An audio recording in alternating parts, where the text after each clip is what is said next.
അപ്പോൾ എല്ലാവരും സപ്പോർട്ട് ഉണ്ടാവണം. നമ്മുടെ രഘുറാമിന്റെ നായകൻ ആദേശ് ബാല വന്നിട്ടുണ്ട്. ഫിലിം എങ്ങനെ ഉണ്ടായിരുന്നു? நல்ல சூப்பர் பிக்சர், சூப்பர் ஒரு நல்ல ஒரு த்ரில்லிங் பிக்சர் இருக்குது.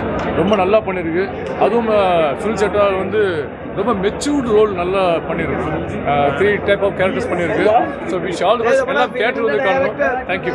ആൻസൺ ആന്റണി നമ്മുടെ പ്രിയപ്പെട്ട ലോഹിത് സാറിന്റെ ശിഷ്യനാണ്. ഇദ്ദേഹത്തിന്റെ തിരക്കഥയിൽ ആദ്യത്തെ സംവിധാനം ചെയ്ത പടം ആൻസൺ ആന്റണി. അപ്പോൾ അദ്ദേഹത്തിന് പറയണ്ടേ? എനിക്കൊന്നും പറയാനില്ല. ആ സിനിമയിലൂടെ എല്ലാം കുറഞ്ഞു കഴിഞ്ഞു. നിങ്ങളാണ് പറയേണ്ടത് എങ്ങനെയായിരുന്നു.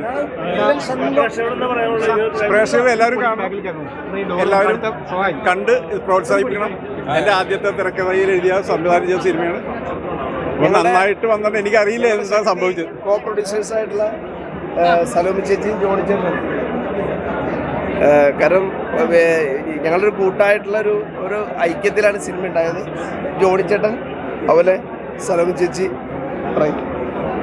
ഞങ്ങളുടെ മൂവി എല്ലാവരും കണ്ട് വിജയിപ്പിക്കണം. എല്ലാവർക്കും ഇഷ്ടപ്പെട്ടെന്നാണ് ആഗ്രഹം.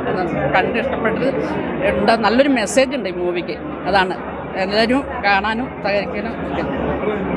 Thank you. നല്ലൊരു എൻ്റർടൈനറാണ്, എല്ലാവർക്കും ഇഷ്ടപ്പെടും.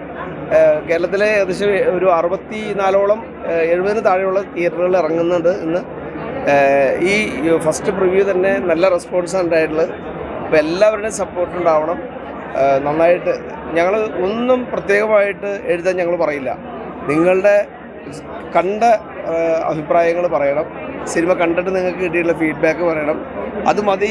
തീർച്ചയായിട്ടും മലയാളത്തിൽ ഒരു സിനിമ കയറി പോരാനായിട്ട് എല്ലാ രീതിയിലും സപ്പോർട്ട് ചെയ്യുക. Thank you very much. Okay.